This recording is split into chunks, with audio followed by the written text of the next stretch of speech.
Gas chromatography mass spectrometry, or GCMS, is an instrument that allows us to separate individual components in an essential oil according to its volatility and mass.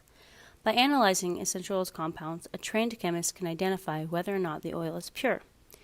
While there are many factors that go into analyzing an essential oil for authentication, as of now, GCMS is the gold standard for determining purity in essential oils.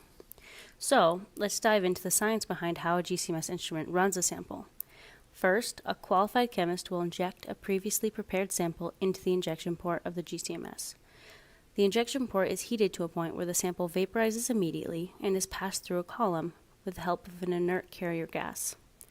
The column provides a surface for compounds to interact. It allows the components to slow so that separation can occur. The column is made of various different affinities depending on the polarity and type of compounds you are wanting to separate. As the vaporized essential oil passes through the column, the oven where the column resides gradually increases in temperature through a pre-programmed method. When the compounds reach the end of the column, they hit a detector. Proportional peaks of each chemical component are recorded on a chromatogram. The height and area of each peak is directly proportional to the concentration of the compound within the sample. After the molecules pass through the GC column, they are hit with 70 electron volts, which causes the molecules to break into positively charged unique fragments called cations. The ions then travel through an electromagnetic field that filters them based on their mass. The detector then amplifies and counts each number of ions associated with the specific mass of the fragment. That information is sent to a computer where a mass spectrum is created. The spectrum shows each individual component within the sample, which provides the blueprint of its chemical identity.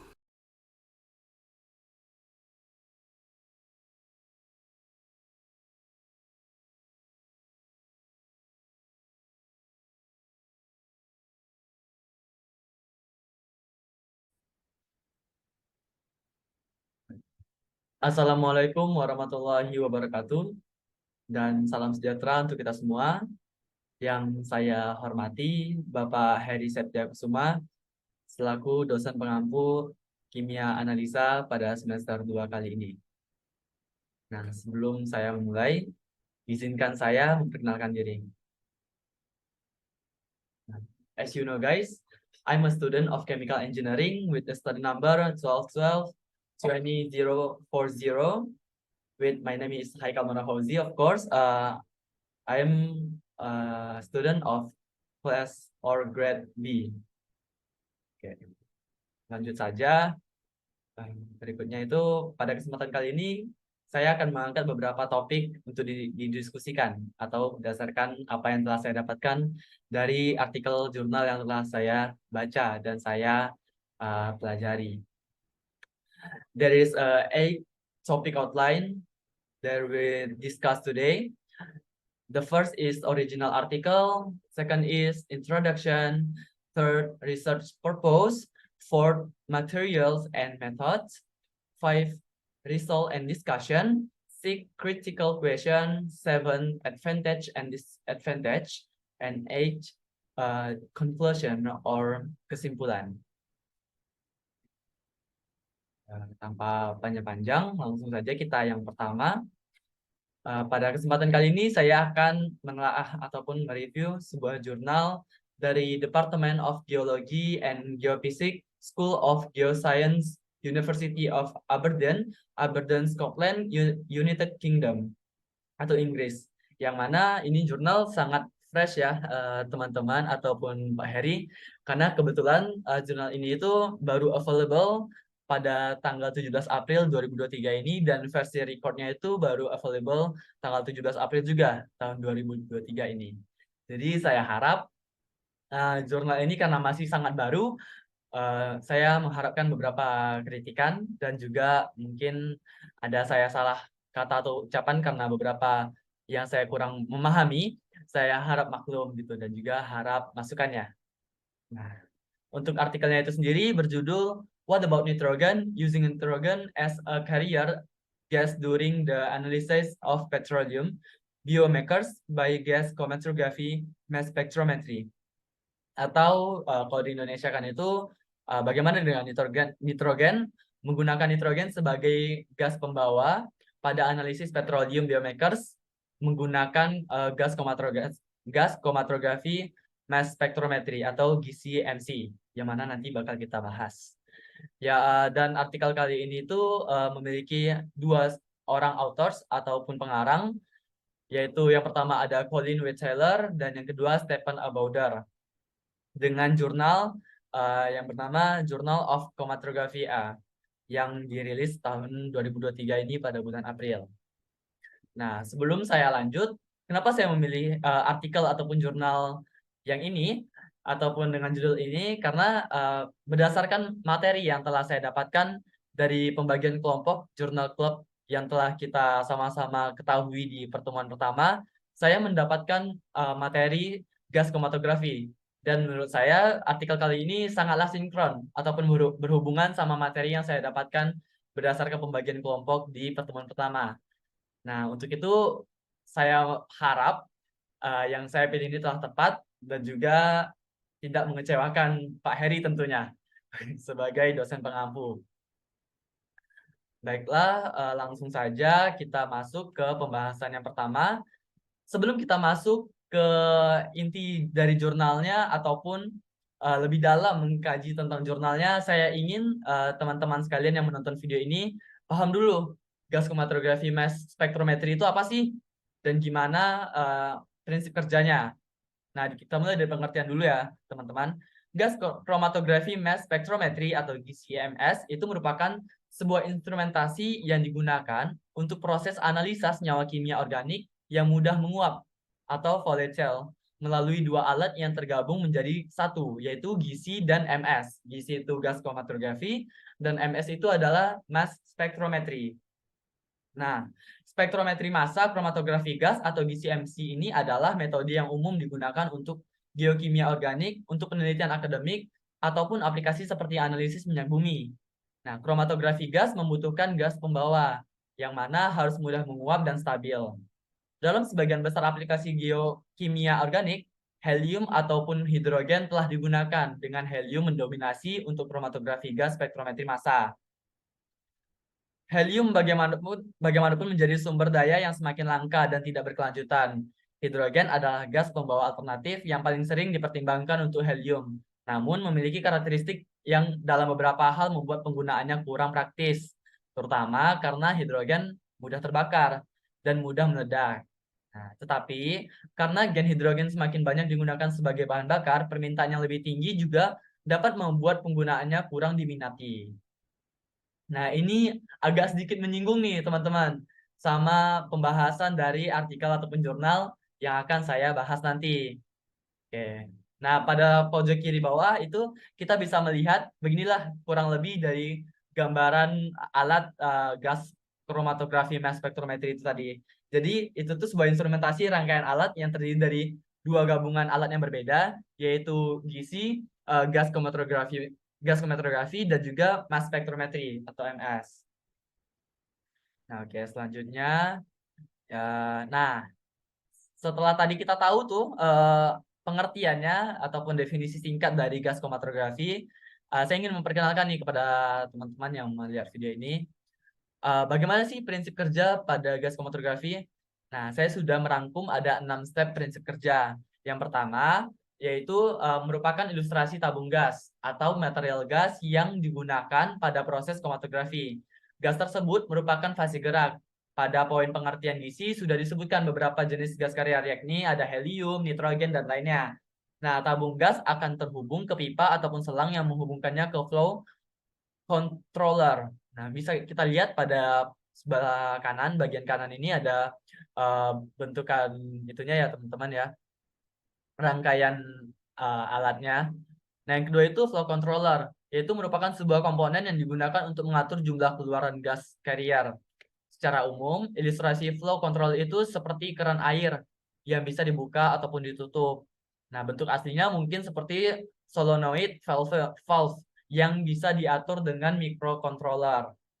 Nah, yang ketiga adalah gas carrier atau fase gerak yang akan menuju ke kolom. Pada instrumen GC tidak terdapat pompa seperti pada HPLC atau HPLC. Sampel injector atau sering disebut auto sampler akan mengeluarkan sampel sesuai dengan algoritma yang telah diprogram dengan komputer. Nah, dan yang keempat itu ada column oven. Bisa teman-teman lihat pada eh, bagian kanan itu ada pada nomor 4 column oven. Nah, column oven itu merupakan fase diam gas kromatografi. Nah, pada bagian ini suhu dapat dikendalikan. Maksudnya bisa dinaikkan ataupun diturunkan sesuai dengan kebutuhan kita. Nah, ya seperti misalnya pada sebuah praktikum atau sebuah analisis yang mana kita membutuhkan suhu dinaikkan ataupun diturunkan, itu bisa diatur pada column oven. Proses menaikkan atau menurunkan suhu pada kolom oven akan membuat material sampel menguap dan terbawa oleh fase gerak, yaitu gas carrier atau gas pembawa tadi nih. Yang tadi kita sempat singgung di awal. Yang pada umumnya itu digunakan adalah helium atau hidrogen ya. Nah, dan yang kelima itu ketika proses senyawa volatile pada sampel menguap, maka detektor akan menangkapnya sebagai sinyal-sinyal data. Nah, sinyal tersebut kemudian diterjemahkan menjadi data yang mudah dipahami dalam bentuk diagram. Nah, bisa teman-teman lihat pada gambar rangkaian itu pada nomor 6 terlihat sinyal-sinyalnya ditangkap lalu diterjemahkan dalam bentuk diagram ya.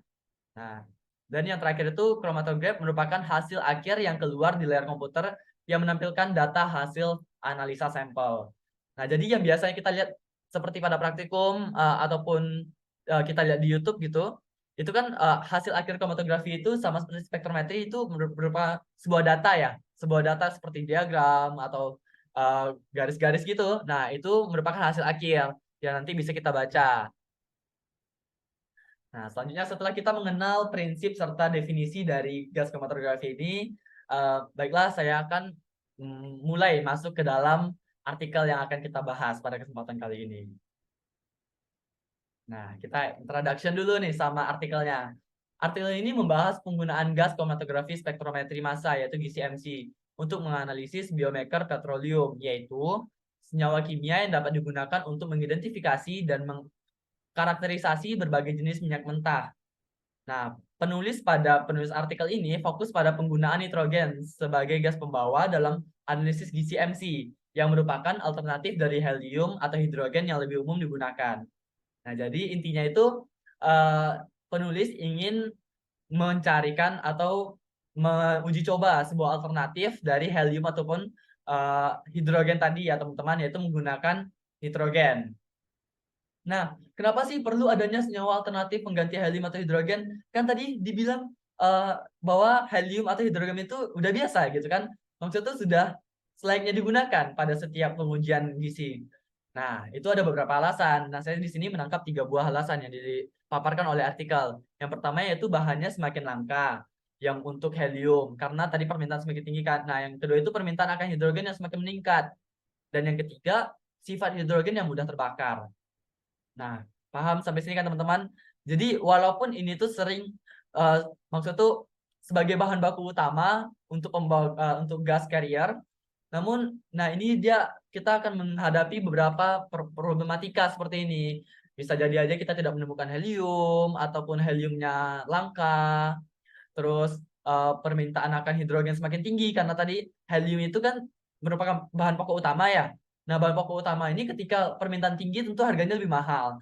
Orang akan mencari alternatif lain yaitu hidrogen yang pada umumnya digunakan selain helium. Nah, hidrogen juga kalau sudah semakin banyak digunakan, maka otomatis harganya juga akan semakin mahal tentu kan.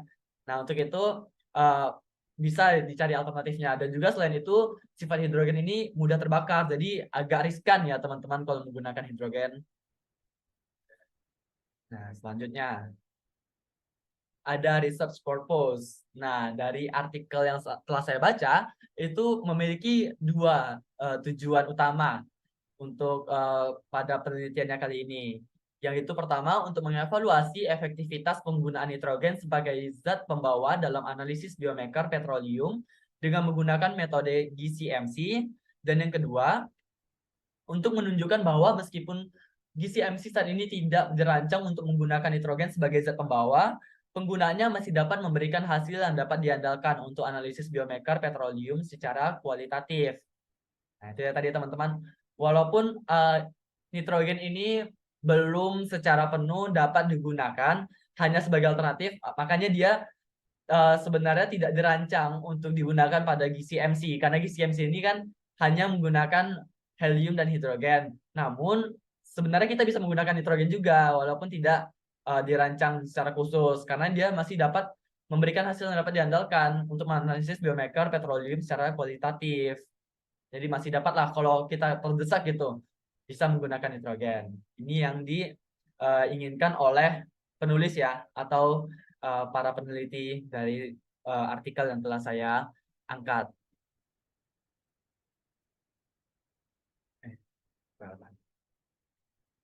Nah, untuk analisisnya itu sendiri dilakukan pada fraksi hidrokarbon jenuh minyak bumi, di mana disiapkan dengan elusi dengan heksana selama kromatografi kolom silika gel. Nah, ini memisahkan hidrokarbon yang dapat menerima gizi dari fraksi non-hidrokarbon yang tidak dapat menerima gizi MC.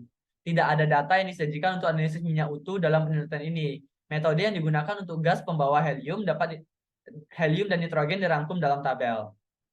Nah, kita bisa lihat teman-teman pada tabel 1 itu carrier gasnya menggunakan pada alat Agilent 6890 GC itu menggunakan nitrogen 65,5 dengan injektornya itu S per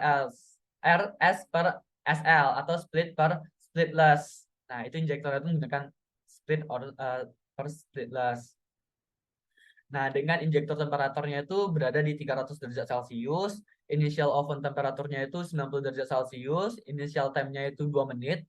Yang pertama, lalu mendapatkan rate 20 derajat Celcius per menit, dan final temperaturnya itu naik menjadi 120 derajat Celcius dengan rate 4 derajat Celcius per menit. Dengan final temperaturnya itu menyentuh angka 290 derajat Celcius. Pada nitrogen ini menggunakan mode constant pressure 7 psi dengan kolom manufacturer atau type-nya itu Agilent DB5 dan dimensi 30 meter dikali 250 mikrometer dikali 0,25 mikrometer dengan Agilent 5975 MSD dan HM atau EM voltage-nya itu tegangan EM-nya itu berada di 2104 F. Number of ion-nya nomor ionnya itu ada di 27. Dwell time-nya atau MS 40. MS kuat temperaturnya itu ada di 150 derajat Celcius. MS square temperaturnya itu ada di 230 derajat Celcius. Dan sebagai perbandingannya itu menggunakan helium, menggunakan alat GC-MC Agilent 8890 GC, menggunakan helium N4,6 dan injektornya itu ada MMI dengan injektor temperaturnya sama dengan nitrogen yang tadi itu berada di 300 derajat Celcius dengan initial oven temperaturnya itu ada di 60 derajat Celcius dan initial time-nya juga sama yaitu di 2 menit dan mendapatkan rate 20 derajat Celcius per menit dengan final temperatur yang naik menjadi 120 derajat Celcius sama dengan nitrogen tadi ya. Dan juga rate keduanya itu berada di 4 derajat Celcius per menit dengan final temperaturnya sama dengan nitrogen yaitu 290 derajat per menit. Dengan modenya itu ada constant flow 1,2 mili per menit dan kolom manufaktur atau type-nya itu ada di Agilent HP5MS dengan dimensi 30 dikali 250 mikrometer dikali 0,25 mikrometer dengan Agilent 5977 MSD dan HM voltage atau tegangan HM-nya itu berada di 1360 F dengan nomor ionnya ada di 38, dwell time-nya itu ada 40, MS kuat temperaturnya itu ada di 150 sama dengan nitrogen tadi ya. Dan juga ada MS square temperaturnya itu ada di 230 derajat Celcius sama dengan nitrogen tadi ya, teman-teman.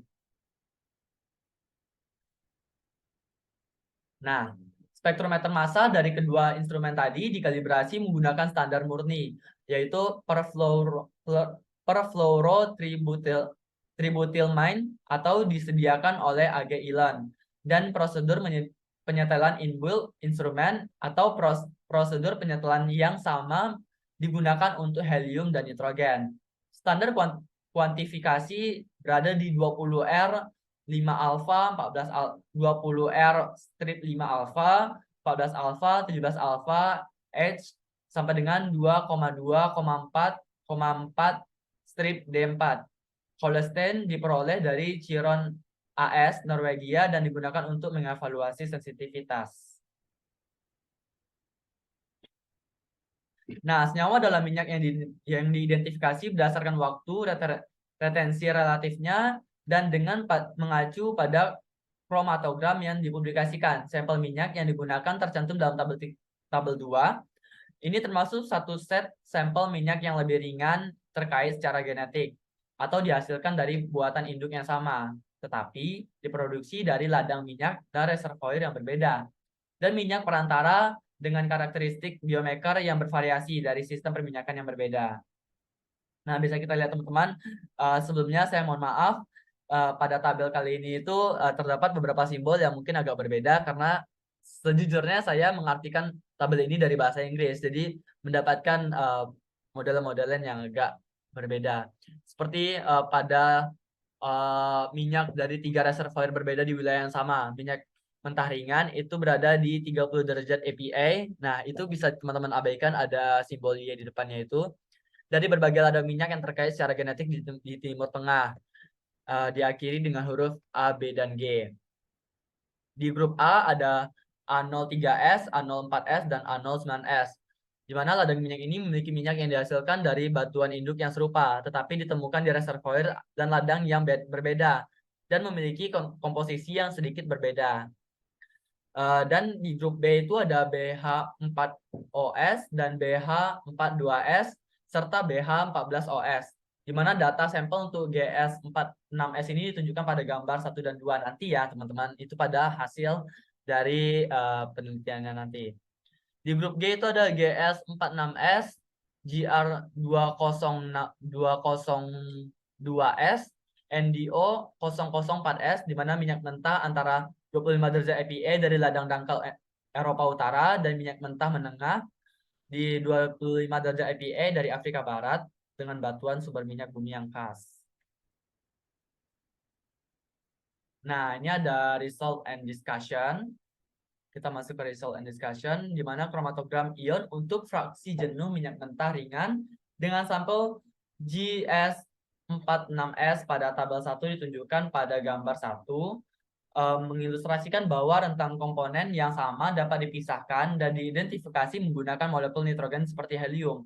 Yang perlu diperhatikan adalah resolusi murni dan vitana dari N-alkana yang mengelusi pada waktu yang sama, serta homolog dan isomer trisiklik terapan dan Hopana yang berbeda. Terutama terlihat adalah pemisahan senyawa yang disebut oleanen dari C304, C304 alfa, 17 beta, H atau Hapon. Kedua senyawa ini memiliki massa molekul dan fragmen dasar yang sama, yaitu M per Z 191, sehingga memisahkannya memerlukan kromatografi untuk beroperasi dengan tingkat efisiensi yang tinggi dan fase kolom serta kondisi operasi yang dipilih secara cermat.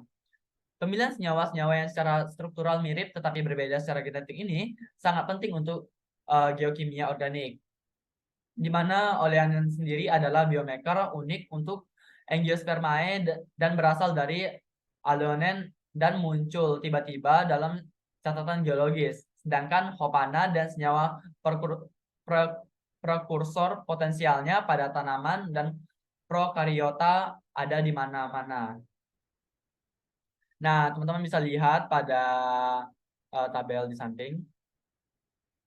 Ya, nah ini adalah bentuk dari hasil analisis dari gas kromatografinya tadi ya, teman-teman. Maaf sebentar, oke.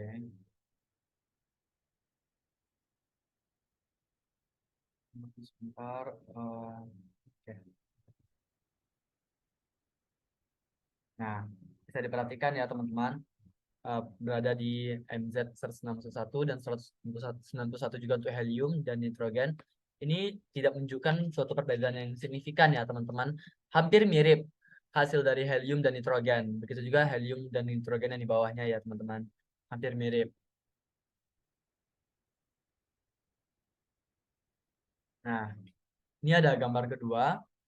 di mana waktu retensi relatif untuk anggota penting dan isomer dari dua seri homolog diplot pada gambar 2. Nah, ini gambar 2, teman-teman. Dan sementara ada perbedaan, yaitu tidak sejauh urutan elusi diubah ke tingkat standar referensi atau sampel dan tidak bisa lagi digunakan. Jadi, jika pemisahan kromatografi saja dipertimbangkan, maka nitrogen dapat menjadi gas pembawa yang cocok untuk pengukuran biomarker dalam minyak mentah. Nah, jadi jika pemisahan kromatografi saja dipertimbangkan, maka nitrogen tadi itu sudah dapat menjadi gas pembawa yang cocok untuk pengukuran biomarker dalam minyak mentah.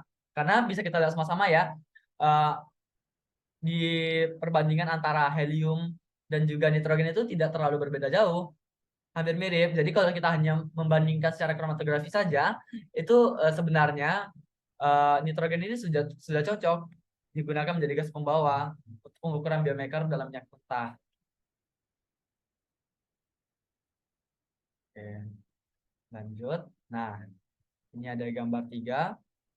Nah, daripada mengukur dan mengkuantifikasi jumlah absolut, biasanya melaporkan pengukuran biomarker hidrokarbon dan lipid fosil dalam bentuk proksi atau parameter chemometrik, di mana angka tak berdimensi ini dihitung dengan ukuran kelimpahan relatif yang diambil langsung dari kromatogram ion, yang misalnya itu tinggi atau luas puncaknya yang diambil. Proksi ini digunakan dalam menilai hal-hal seperti lingkungan pengendapan bahan organik sedimen yang menghasilkan bahan organik fosil, dan proses geologi bawah permukaan yang terkait dengan pemanasan dan biodegradasi. Untuk beberapa perbandingan, proksi ini dibuat dalam kumpulan data atau mis pengukuran dalam kumpulan dibandingkan satu sama lain. Tetapi dalam kasus lain, referensi dibuat ke titik referensi eksternal.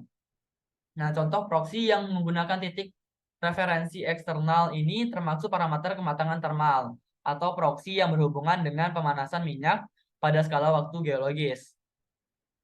Tetapi juga parameter yang mencerminkan jenis bahan organik fosil dari mana minyak tersebut berasal, dihasilkan, seperti rasio kelimpahan kristan dan vitana. Nah, oleh karena itu diperlukan kesamaan dan reproduktivitas yang cukup antara data yang diperoleh dengan helium dan nitrogen untuk dibandingkan dalam kumpulan data yang diperoleh pada instrumen tunggal. Dan juga antara laboratorium yang berbeda yang menggunakan instrumen yang berbeda. Nah, itu dapat dibandingkan itu kumpulan data yang diperoleh pada instrumen tunggal ya, teman-teman. Nah, nanti pada gambar 4, mengupload data untuk dua contoh parameter maturitas thermal disingkat menjadi TS or TS per TS plus TM dan Hopon 22S. Untuk di mana titik referensi eksternal sangat penting dan juga rasio pristine terhadap P10 atau disingkat dengan PR or pH yang biasanya ditafsirkan dengan menggunakan referensi eksternal. Nah, dari itu nanti bakal ada rasio dari PR dan pH pada grafik berikutnya ya, teman-teman, bisa kita lihat. Nah, untuk gambar 3 ini kita bisa lihat terlebih dahulu, ini ada kadar gasnya He dan N2, dan di bawahnya juga ada He dan N2, di mana ini perbandingannya yang satu berdasarkan NOS atau persennya, yang dua itu peak Ares AU-nya. Nah, bisa kita lihat teman-teman. Ini hasil yang dibandingkan.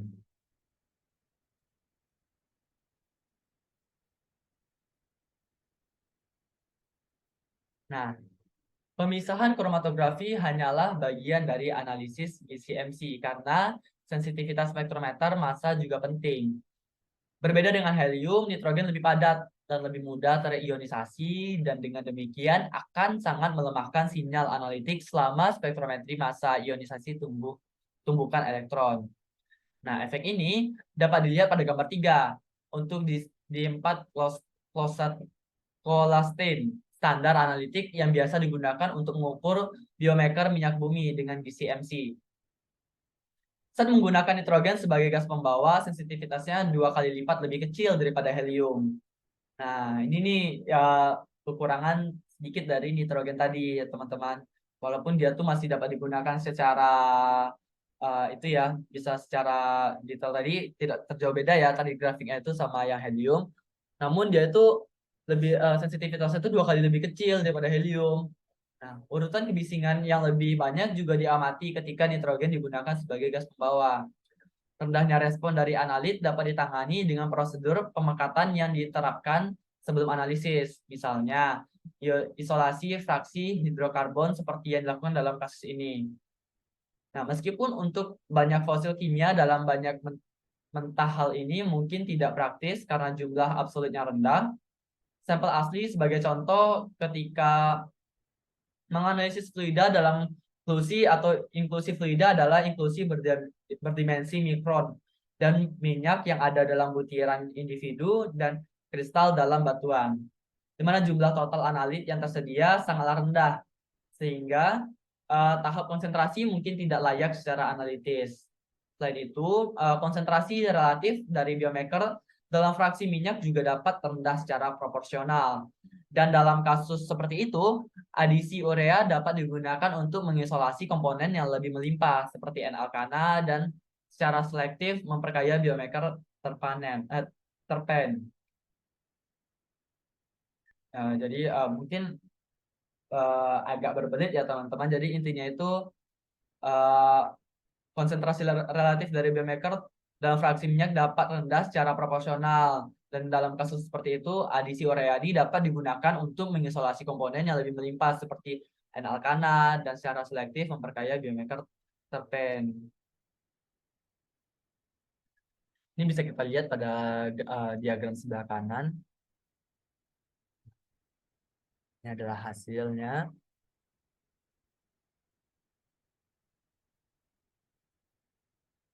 Oke. Nah, data yang ditampilkan untuk parameter Hopen C29/30 tadi yang biasanya diinterpretasikan secara kualitatif atau perbedaan dalam kumpulan data. Nah, perbedaan yang signifikan dalam parameter PR dan pH biasanya adalah nilainya itu lebih kecil daripada 1. Nilai dari 1 sampai 1,5 dan nilai lebih besar dari 2. Nah, jadi perbedaan signifikan itu biasanya berada di nilai kurang dari 1 atau 1 sampai 1,5 dan nilai lebih besar dari 2. Tidak yang sampai gede-gede banget ya teman-teman, ataupun sampai minus itu minus banget juga jarang. Dan dari gambar terlihat bahwa perbedaan antara sampel dari keluarga minyak yang berbeda jauh lebih besar dibandingkan dengan gas pembawa yang berbeda. Pengelompokan nilai yang serupa dengan sampel dan bukan dengan metode pengambilan sampel terlihat untuk parameter Hopen C29/C30, di mana menunjukkan bahwa akan beralasan untuk mengganti pengukuran yang dibuat menggunakan nitrogen sebagai gas pembawa dengan yang menggunakan helium sebagai gas pembawanya untuk parameter ini. Nah, untuk parameter maturitas termal, titik referensi utama adalah dataset. Nah, ya, untuk parameter maturitas termal, titik referensi utamanya itu adalah di luar dataset. Di mana untuk nilai parameter TS per TS plus TM-nya itu kurang dari 0,3 dan menunjukkan kematangan termal rendah. Sedangkan nilai 0,7 sesuai dengan generasi minyak puncak. Nah, jadi parameter kematangan termal ini nilai yang diukur dengan nitrogen sebagai gas pembawa harus sesuai dengan yang diukur dengan helium, dan ini dapat dilihat pada gambar 4 nanti ya. Oleh karena itu, parameter juga digunakan untuk analisis biomarker dan fosil non-kuantitatif. Lipid dalam minyak dapat terbukti andal diukur dengan nitrogen. Oke.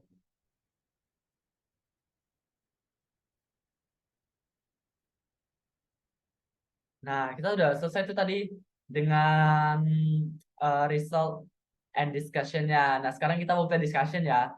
Nah, di sini saya ingin membawa alur discussion ini menggunakan critical question. Mungkin ini salah satu metode saya jika presentasi saya tadi banyak kurangnya. Untuk itu, agar kita bisa mendapatkan info lebih, saya telah menyiapkan ada 5 pertanyaan yang mungkin sekiranya dapat menambahkan ataupun melengkapi dari isi yang telah saya gambarkan tadi.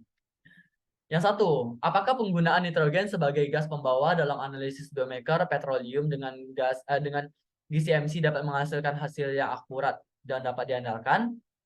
Yang kedua, apakah sensitivitas analisis biomarker petroleum dengan GCMC menggunakan nitrogen sebagai gas pembawa lebih rendah dibandingkan dengan penggunaan helium ataupun hidrogen sebagai gas pembawa. Yang ketiga, bagaimana sih penggunaan nitrogen sebagai gas pembawa dalam analisis biomarker petroleum dengan GCMC dapat diterapkan secara praktis dalam industri minyak dan gas? Yang keempat, seberapa luasnya sih generalisasi hasil penelitian ini untuk semua jenis sampel minyak mentah? Dan yang kelima, apakah penggunaan nitrogen sebagai zat pembawa pada metode GCMC belum pernah dipertimbangkan sebelumnya sama sekali? Nah, untuk itu saya juga telah menyiapkan beberapa jawaban ya, teman-teman, penjelasan dari pertanyaan-pertanyaan ini. Langsung saja yang pertama yaitu, apakah penggunaan nitrogen sebagai gas pembawa dalam analisis biomarker petroleum dengan GCMC dapat menghasilkan hasil yang akurat dan dapat diandalkan? Nah, berdasarkan halaman 6 dari artikel yang telah saya kutip tadi, yang telah saya angkat, parameter berbunyi, parameter yang digunakan untuk analisis non-kuantitatif biomarker dan phospholipid dalam minyak dapat diukur dengan andal menggunakan nitrogen. Selain itu, halaman yang sama menyatakan bahwa biomarker petroleum dapat dianalisis menggunakan gas pembawa nitrogen dan urutan elusi yang dihasilkan sama dengan yang diperoleh untuk helium dengan perbedaan kecil kurang dari 5% dalam waktu retensi relatif. Nah, oleh karena itu, dapat kita simpulkan bahwasanya penggunaan nitrogen sebagai gas pembawa dalam analisis biomarker petroleum dengan GCMC dapat menghasilkan hasil yang akurat dan dapat diandalkan. Nah, tadi saya juga sudah singgung di awal ya, teman-teman, bahwasanya penggunaan nitrogen sebagai gas pembawa dalam analisis biomarker itu masih dapat menghasilkan yang akurat dan dapat diandalkan. Nah, telah dibuktikan berdasarkan tadi hasil percobaannya atau penelitiannya itu memperoleh urutan elusi yang dihasilkan sama dengan yang diperoleh untuk helium dengan perbedaan kecil yaitu kurang dari 5%. Dari urutan elusinya juga kecil, kurang dari 5%. Nah, lanjut ke pertanyaan kedua yaitu, apakah sensitivitas analisis biomarker petroleum dengan GCMC menggunakan nitrogen sebagai gas pembawa lebih rendah dibandingkan penggunaan helium atau hidrogen sebagai gas pembawa? Dan jawabannya adalah iya. Nah, kenapa? Berdasarkan halaman 6 dari artikel ini menyatakan bahwa sensitivitas analisis biomarker petroleum dengan GCMC atau gas chromatography mass spectrometry menggunakan nitrogen sebagai gas pembawa lebih rendah dibandingkan dengan penggunaan helium sebagai gas pembawanya. Di mana sensitivitas nitrogen dalam mendeteksi biomarker petroleum diperkirakan jauh lebih rendah dengan rasio sinyal terhadap noise menjadi signifikan untuk puncak yang sesuai dengan massa kurang dari 1 nanogram. Nah, hal ini mengidentifikasikan bahwasanya penggunaan nitrogen sebagai gas pembawa dapat menghasilkan sensitivitas yang lebih rendah sehingga hingga 100 kali lipat dibandingkan dengan penggunaan helium sebagai gas pembawanya. Namun, perlu dicatat bahwa sensitivitas yang lebih rendah hanya signifikan dalam aplikasi di mana total massa minyak kecil dan prosedur konsentrasi tidak dapat digunakan. Nah, gitu teman-teman. Jadi, sensitivitas yang kecil itu hanya signifikan dalam aplikasi di mana total massa minyak kecil dan prosedur konsentrasi tidak dapat digunakan. Gitu. Nah, yang ketiga ada di bagaimana sih penggunaan nitrogen sebagai gas pembawa dalam analisis biomarker petroleum dengan GCMC dapat diterapkan secara praktis dalam industri minyak dan gas? Nah, kan pastinya kita semua suatu saat bakal bekerja kan, dan tidak dipungkiri juga teknik kimia ini dapat memasuki kawasan oil and gas industry. Untuk itu tidak ada salahnya kita mengetahui ilmu ini, karena kan bisa saja sangat berguna nanti di yang akan datang. Nah, berdasarkan halaman 2 dari artikel yang telah saya angkat menyatakan bahwasanya penggunaan nitrogen sebagai gas pembawa dalam analisis biomarker petroleum dengan GCMC itu dapat diterapkan secara praktis dalam industri minyak dan gas. Bagaimana? Nah, penggunaan nitrogen sebagai alternatif bagi helium dalam GCMC dapat mengatasi masalah kelangkaan helium dan meningkatnya permintaan hidrogen. Nah, ya teman-teman, sesuai tadi ya sama yang di awal. Nah, meskipun sensitivitasnya lebih rendah daripada penggunaan helium sebagai zat pembawa, Elusi hasil penggunaan nitrogen memiliki urutan yang sama dengan penggunaan helium sebagai zat pembawanya, dengan perbedaan kecil, yaitu kurang dari 5%. Nah, yang tadi kita udah bahas sebelumnya tuh, dalam waktu retensi relatif. Nah, waktu retensi relatif ini teman-teman bisa searching sendiri ya di Google ya. Kebetulan tadi saya lupa lupa bikin catatan kecilnya. Tadi saya udah cari sih sebenarnya. Nah, oleh karena itu, penggunaan nitrogen sebagai gas pembawa dapat memberikan hasil yang dapat diandalkan untuk analisis biomarker petroleum secara kualitatif. Namun, perlu dicatat lagi nih teman-teman, bahwa penelitian ini masih memerlukan banyak penelitian untuk mengevaluasi efektivitasnya dalam analisis biomarker petroleum secara kuantitatif dan untuk mengoptimalkan kondisi operasional GCMC agar sesuai dengan penggunaan nitrogen sebagai zat pembawanya.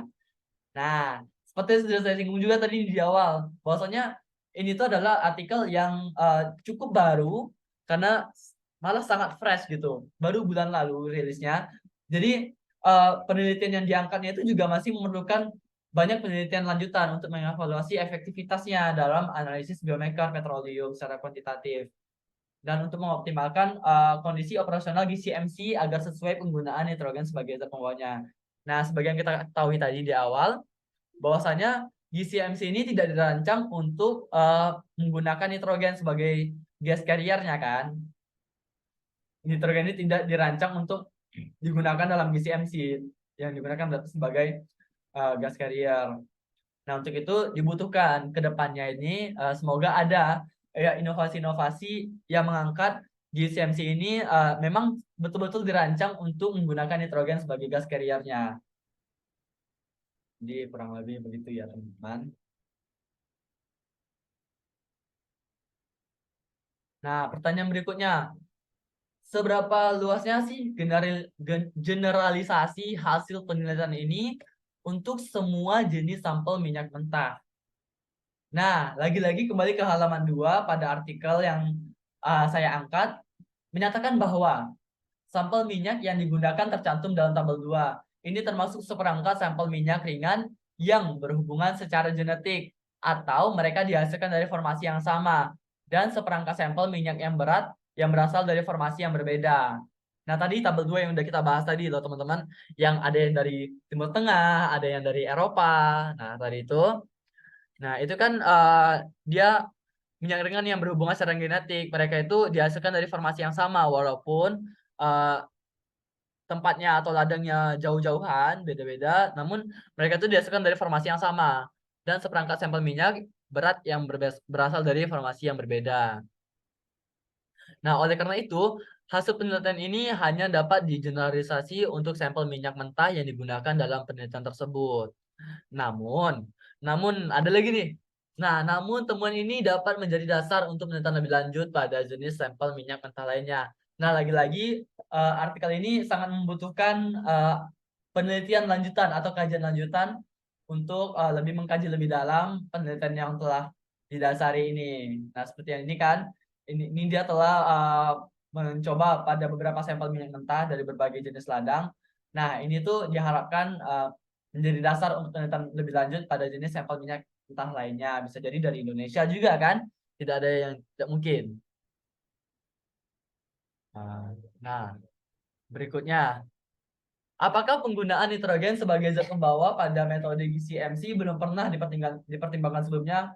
Nah, kan kita kepo ya kan? Kita penasaran. Apakah ini tuh baru tercetus sekarang gitu? Apa sebelumnya juga ada yang pernah bahas ini? Lagi-lagi ke halaman 2 pada artikel yang telah saya angkat menyatakan bahwa penggunaan nitrogen sebagai zat pembawa pada metode GCMC ini sebelumnya belum dipertimbangkan secara luas.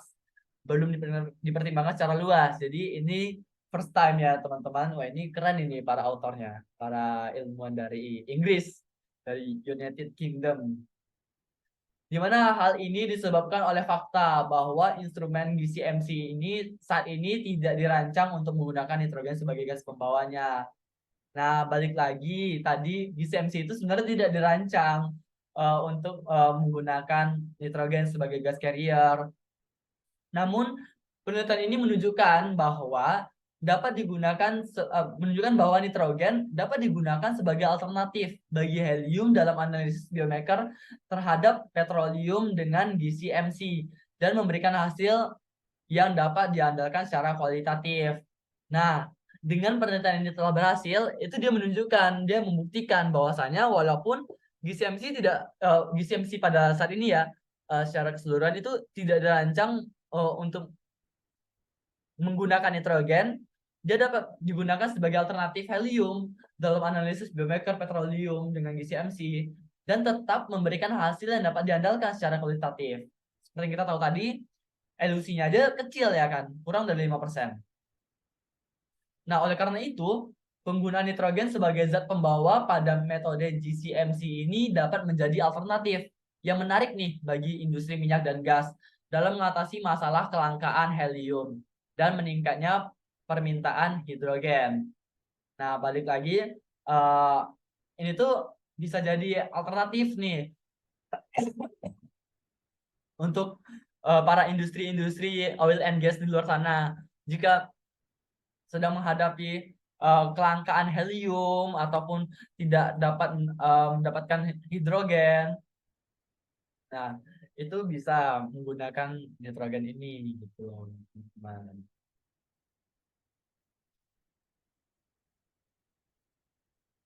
Nah, selanjutnya itu ada advantage and disadvantage. Disadvantage. Nah, advantage and disadvantage atau kelebihan dan kekurangan dari artikel kita kali ini. Di mana artikel saya yang saya angkat pada kesempatan kali ini itu saya telah mengelompokkan ada 5 kelebihan yang dimilikinya. Yang pertama yaitu artikel ini memberikan informasi yang jelas dan terperinci tentang penggunaan nitrogen sebagai alternatif bagi helium dalam analisis biomarker petroleum dengan gizi MC.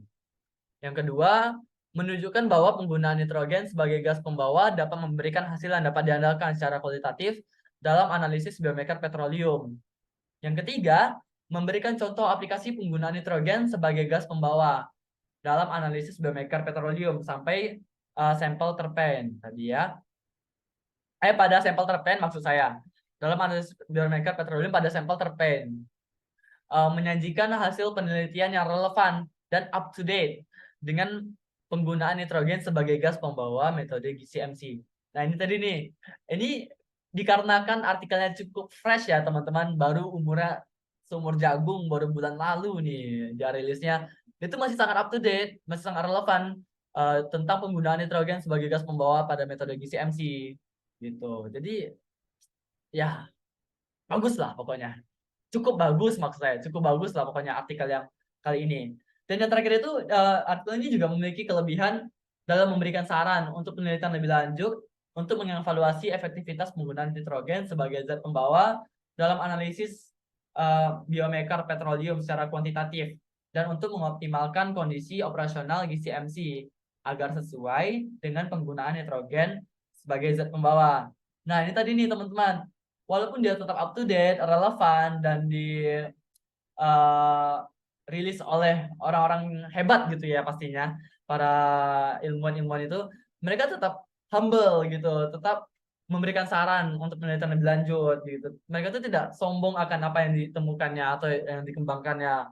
Mereka tetap mengharapkan penelitian lebih lanjut tentang untuk mengevaluasi keefektivitasan penggunaan nitrogen ini nih sebagai zat pembawa analisis biomarker petroleum secara kuantitatif dan untuk mengoptimalkan kondisi operasional GCMC tadi agar sesuai nih dengan penggunaan nitrogen sebagai zat pembawanya. Jadi mereka ini juga sebenarnya berharap gitu ada alat GCMC yang khusus gitu, yang relevan untuk menampung nitrogen sebagaimana mestinya. Kan kalau sekarang itu sebagian besar hanya helium dan juga hidrogen ya. Walaupun nitrogen tidak, tapi tidak secara langsung dirancang, tapi dia tetap bisa walaupun ya tidak dirancang. Jadi dia para peneliti ini berharap bahwasanya ada yang benar-benar merancang khusus untuk nitrogen gitu loh, teman-teman. Namun di mana ada kelebihan, tentunya ada kekurangan ya enggak sih? Nah, saya sudah menemukan 3 poin nih yang menurut saya menjadi kelemahan dari penelitian pada artikel kali ini. Yang pertama, yaitu terbatasnya cakupan penelitian, di mana penelitian ini hanya membahas tentang penggunaan nitrogen sebagai gas pembawa dalam analisis biomarker petroleum dengan GCMC. Nah, oleh karenanya, artikel ini tidak memberikan informasi tentang penggunaan nitrogen dalam analisis nyawa lain atau teknik analisis lain. Nah, dia itu hanya fokus ke petroleum, tadi kan ke minyak mentah tadi. Analisisnya itu hanya di sana dan juga tidak tidak digunakan dalam teknik analisis yang lain, hanya GC dan MC tadi kan, apa tuh gas chromatography mass spectrometry tadi gitu loh. Dan yang kedua, poin kedua, tidak adanya perbandingan dengan metode lainnya. Nah, artikel ini hanya membandingkan hasil analisis menggunakan nitrogen sebagai gas pembawa dengan penggunaan helium atau hidrogen sebagai gas pembawa. Namun, tidak ada perbandingan metode lainnya, analisis lainnya seperti misalnya ada kromatografi cair tandem, spektrometri massa atau LC-MS per MS, atau spektrometri massa Fourier transformasi inframerah atau FTIR-MS. Nah, itu nggak ada gitu loh. Jadi kalau tidak ada pembanding kan ya kita tidak tahu kan bagaimana perbandingannya juga menggunakan metode analisis lain, mana yang lebih efisien, mana yang lebih akurat kan kita tidak bisa membandingkan jika tidak ada datanya kan. Nah, yang ketiga, tidak adanya penjelasan tentang aplikasi praktis. Nah, meskipun artikel ini memberikan informasi yang berguna tentang penggunaan nitrogen sebagai gas pembawa dalam analisis biomarker petroleum, namun tidak ada penjelasan tentang bagaimana metode ini dapat diterapkan secara praktis dalam industri minyak dan gas. Jadi gitu teman-teman, kayak sangat disayangkan gak sih, dia tuh tidak memberikan tentang penjelasan yang aplikasi praktisnya gitu loh, yang benar-benar bisa diterapkan pada oil and gas industry. Nah, yang terakhir ada conclusion atau kesimpulan nih, teman-teman. Tidak terasa kita sudah berada di penghujung dari diskusi kali ini gitu loh. Nah, kesimpulan dari artikel tersebut, dari artikel yang telah saya angkat adalah bahwa meskipun GCMC saat ini tidak dirancang untuk menggunakan nitrogen sebagai gas pembawa, penggunaannya masih dapat memberikan hasil yang dapat diandalkan untuk analisis biomarker petroleum secara kualitatif, di mana penggunaan nitrogen sebagai alternatif bagi helium dalam GCMC dapat mengatasi masalah kelangkaan helium dan dapat meningkatkannya permintaan hidrogen dan meningkatnya permintaan hidrogen. Jadi kayak GCMC alternatif dari yang didapat dari nitrogen ini dapat mengatasi masalah kelangkaan helium dan meningkatnya permintaan dari hidrogen. Di mana meskipun sensitivitasnya lebih rendah daripada penggunaan helium sebagai zat pembawa, elusi hasil penggunaan nitrogen ini memiliki urutan yang sama dengan penggunaan helium sebagai zat pembawanya atau gas carrier-nya. Dapat perbedaan kurang dari 5% dalam waktu retensi relatif. Nah, seperti yang tadi kita sudah ulang-ulang ya, bahwasanya itu walaupun relativitasnya itu kecil, tapi elusinya itu ya elusi penggunaan ini juga kecil atau sama dengan penggunaan helium, yaitu dengan perbedaan itu kurang dari 5% dalam waktu retensi relatif. Nah, namun perlu dicatat nih bahwa penelitian ini masih memerlukan lebih banyak penelitian untuk mengevaluasi efektivitasnya dalam analisis biomarker petroleum secara kuantitatif dan untuk mengoptimalkan kondisi operasional GCMC agar sesuai nih dengan penggunaan nitrogen sebagai zat pembawa gitu. Jadi para pengarang juga sangat mengharapkan penelitian lebih lanjut nih untuk dievaluasi lagi keefektivitasannya dalam analisis biomarker petroleum secara kuantitatif. Karena kan dari tadi kita tidak menemukan perhitungan, bukan? Kita hanya berfokus kepada hasil dari grafik, diagram, kromatogram tadi ya kan. Nah, tidak ada kuantitatifnya atau perhitungan yang signifikan. Nah, dia berharap ada penelitian lain untuk mengevaluasinya. Dan untuk mengoptimalkan kondisi operasional GCMC agar sesuai dengan penggunaan nitrogen sebagai zat pembawa. Nah, jadi para pengarang atau peneliti juga berharap untuk ada yang mengoptimalkan kondisi operasional GCMC agar sesuai dengan penggunaan nitrogen sebagai zat pembawa. Ada yang membuat gitu loh alat gas kromatogram mass spektrometrinya ini agar benar-benar sesuai dengan penggunaan nitrogen sebagai gas carrier-nya. gitu teman-teman. Nah, sudah berakhir sudah presentasi saya kali ini. Saya mohon maaf apabila saya memiliki salah-salah kata ataupun salah penyebutan dari beberapa istilah ilmiah yang telah disampaikan tadi. Dan juga saya juga mohon maaf apabila yang saya sampaikan ini banyak kurangnya ataupun kurang lengkap. Nah, saya berharap ini menjadi pembelajaran bagi saya.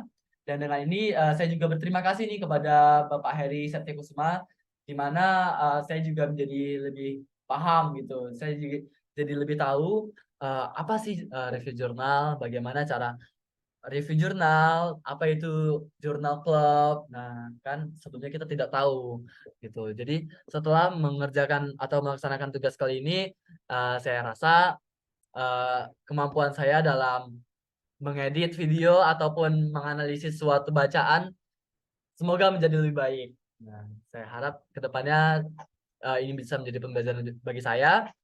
Terakhir, lebih dan kurang saya mohon maaf. Saya akhiri dengan wabillahi taufiq wal hidayah. Wassalamualaikum warahmatullahi wabarakatuh. Dan salam sejahtera untuk kita semua.